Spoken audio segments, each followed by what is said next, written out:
Hello everyone, welcome to a class of TY BCom 6 sem. Subject चालू है हमारा financial accounting और हम कर रहे हैं फॉरेन करेंसी। आज करेंगे लेक्चर नंबर 4।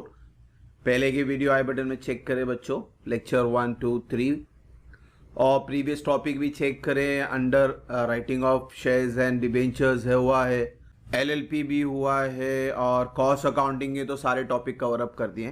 तो सारे डिस्क्रिप्शन में सबके प्लेलिस्ट बना के रखा है, तो आप प्लेलिस्ट में से चेक कर सकते हैं। तो लेक्चर नंबर 4 की तरफ चले बच्चों। तो लेक्चर नंबर 4 में जनवरी में हमने Marina limited and Indian importer purchase 2,50,000 का गुड्स खरीद रहे हैं, परचेज कर रहे हैं जेमिनी ट्रेडिंग से। मरीना हम हैं, हमारे बुक में जेनेटी पास करनी है। टोटल कॉस्ट है $2,50,000। 1 जनवरी की डेट है। आप इसका पेमेंट कैसा करने वाले हो? 10 फेब को 1 लाख देंगे, फिर 15 मार्च, फिर 20 अप्रैल। तो ये हो गया 2,50,000 हो रहा है, ठीक है। Marina limited close is books on 31 March every year. अच्छी बात है, FEF के लिए हमारा काम आएगा। फिर एक्सचेंज रेट है हमारे पास 1 जनवरी, जिस दिन परचेज किया उस दिन उसका रेट है 49। तो 49 से कंपैरिजन करना है क्या डिफरेंस हो रहा है, क्योंकि 10 फेब को जब पहला पेमेंट हो रहा है उस वक्त का रेट है 49.5, यानी यहाँ 50 पैसे का लॉस हो रहा है। फिर 15 मार्च को 75,000 है, यहाँ पे भी आप पेमेंट कर रहे हो मगर यहाँ कम कर रहे हो, यहाँ प्रॉफिट हो रहा है। फिर 31 मार्च, इससे कोई लेना देना नहीं है, ये ब्रेक इवन पॉइंट है सपोज आपका, यानी यहाँ से आपका साल चेंज होगा, क्योंकि आपको 10 फेब और 15 मार्च ये दो अमाउंट कंपेयर करना है 49 से। फिर नेक्स्ट ईयर स्टार्ट होगा अप्रैल में, तो अप्रैल में जब कंपैरिजन करेंगे तो 45 से कंपेयर करेंगे, फिर 49 को भूल जाना। तो लास्ट डेट का इंफॉर्मेशन ज़रूर से ज़रूर रहेगा, उसको ध्यान से ढूंढना, अगर नहीं दिया तो ढूंढना पड़ेगा। क्वेश्चन में कहीं ना कहीं रहता है, इसके बिना सम नहीं होगा। अगर सेकेंड ईयर में एंट्री जा रही है तो, क्योंकि 31 मार्च एंड है हमारा साल का, और थर्ड इंस्टॉलमेंट जो पेमेंट हो रहा है वो 20 अप्रैल को हो रहा है। क्वेश्चन मांगा है पाद जन एंट्री, अच्छी बात है। Prepare Gemini trading company account बनानी है हमें और FEF अकाउंट भी बनाना है, ठीक है। तो 2 लेजर बनाने हैं, जन एंट्री बनानी है। तो पहले जन एंट्री बना लेते हैं। सबसे पहले आप परचेज करो, सेल्स करो, जो भी टोटल अमाउंट है उसकी एंट्री पास करेंगे। तो 2,50,000 सिंपली 49 से मल्टीप्लाई करो। परचेज कर रहे हैं, डेबिट ऑल एक्सपेंस। किससे परचेज कर रहे हैं? जेमिनी से। जेमिनी क्रेडिट द गिवर, यानी purchase account debit to Gemini. 2,50,000 multiply by 49, पूरा अमाउंट। हर सम में ये कॉमन चीज़ है, इनिशियल जो पहली एंट्री पास करनी है, पूरे गुड्स की एंट्री पास करनी है और उस दिन उसका रेट क्या था वो, ये इंफॉर्मेशन आपने बता दिया। अब आप पेमेंट शुरू करेंगे 10 फेब से, ठीक है। पहले आपको 1 लाख को 49 से भी मल्टीप्लाई करना है, फिर 1 लाख को 49.5 से भी मल्टीप्लाई करना है, ताकि आपको डिफरेंस पता चले, रेट का डिफरेंस कितना आ रहा है। तो वर्किंग नोट से शुरू करेंगे। पहला है 10 फेब को जेमिनी ट्रेडर को देना था 1 lakh into 49, debit the receiver, ठीक है। मगर आप दे रहे हो कितना? 49.5, तो 1 lakh into 49.5 credit the giver, हमारे बैंक से पैसे जाएगा। तो डिफरेंस यहाँ पे बढ़ गया, 49 की बात हुई थी, 49.5 दे रहे हैं, तो 50 पैसे का आपका लॉस हो गया। Debit all expenses and losses. तो जेनेटिव भी फॉर्म हो गई, Gemini account debit, FEF account debit to bank account. Amount भी है हमारे पास, कॉपी पेस्ट कर ले उसको। उसी तरह से अब 15 मार्च को 75 का हिसाब किताब है, 75 इंटू 49 करेंगे, वापस से 75 इंटू 47.6। पहले कैलकुलेशन बता दें, 75,000 इंटू 49 के हिसाब से देना था, मगर आप दे रहे हो 47.60 के हिसाब से। इसका मतलब यहाँ पे आपको प्रॉफिट हो रहा है।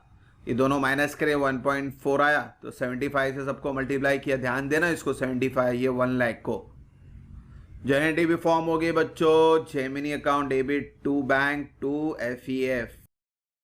तो ये चैप्टर में बच्चों ये वर्किंग नोट बहुत इंपॉर्टेंट है, ये अगर ये हो गया ना तो आपका जेनेटी भी इजीली फॉर्म हो जाता है।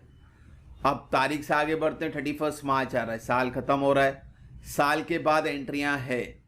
तो अगर साल के बाद एंट्री है तो एक एंट्री एक्स्ट्रा आएगी, एक तो एफईएफ आनी है, 31 मार्च आ गया तो एफईएफ तो बतानी है, मगर नेक्स्ट ईयर में एक एंट्री पेमेंट होना बाकी है, तो एक एंट्री और आएगी गेन और लॉस का।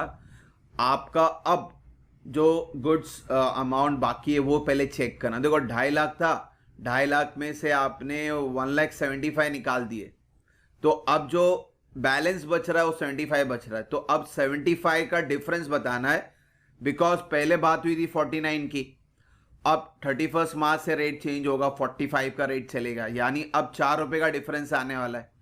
तो ये एक एंट्री एक्स्ट्रा पास करनी पड़ती है, आपको डिफरेंस शो करना होता है। देखो 2.5 लाख का माल था, उसमें 175 बच गया, यानी 75,000 बच गया है।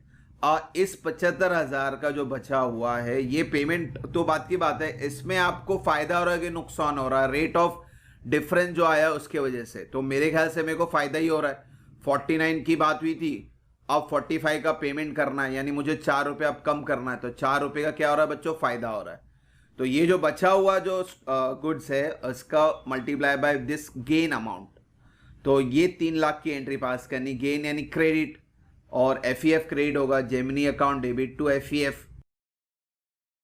तो ये एंट्री आपको समझनी पड़ेगी क्योंकि नेक्स्ट ईयर में जाके एक एंट्री और होने वाली है, तो ये गेन और लॉस की एंट्री आपको हर समय बनानी है। और ईयर एंड में तो एफईएफ बनानी है, एफईएफ के लिए आपको लेजर पे जाना पड़ेगा। तो पहले लेजर की तरफ चलते हैं। So student let's prepare FEF account. FEF account बनाने के लिए एफईएफ देखना पड़ेगा। जर्नल एंट्री में पहला एफईएफ आ रहा है 10 फैब, डेबिट में 50,000, नाम अपोजिट साइड का नाम लिखे, डेबिट का अपोजिट क्रेडिट, तो यहाँ बैंक लिखा है ध्यान से। फिर अगला एफईएफ है क्रेडिट में 15 मार्च, आप क्रेडिट में पास करेंगे, फिगर ध्यान दे, फिगर एफईएफ का लिखना है, नाम अपोजिट लिखना है, क्रेडिट का अपोजिट डेबिट, डेबिट में जेमिनी है। फिर अगला एफईएफ वापिस से क्रेडिट 31 मार्च 3 लाख को वापिस से टू जेमिनी, और इस तरह से साल बंद हुआ। आपका क्रेडिट बढ़ा है 4,05,000 से, इसको माइनस किए तो 3,55,000 पीएनएल बैलेंस आया। अब इसकी एंट्री पास करना है। एफईएफ में ये अमाउंट डेबिट में है, यानी FEF account debit to PNL account. अब ये एंट्री हो गई है, तो अब एक लास्ट एंट्री हमारा 20 अप्रैल का पेमेंट है वो कर लेते हैं।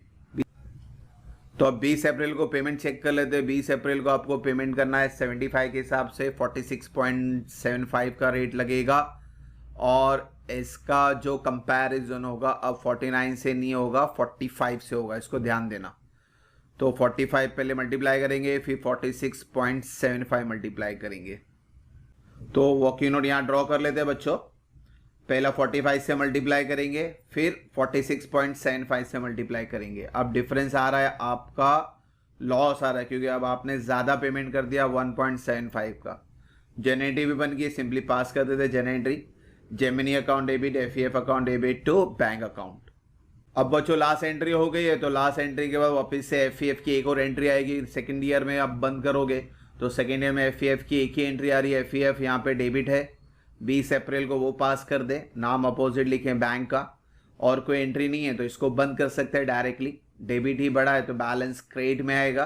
अब बैलेंस क्रेडिट से पीएनएल में जाएगा, तो बैलेंस डेबिट में आए तो भी पीएनएल, बैलेंस क्रेडिट में आए तो भी पीएनएल, यानी एफईएफ क्रेडिट हो रहा है। तो पीएनएल अकाउंट डेबिट टू एफईएफ 1,31,250।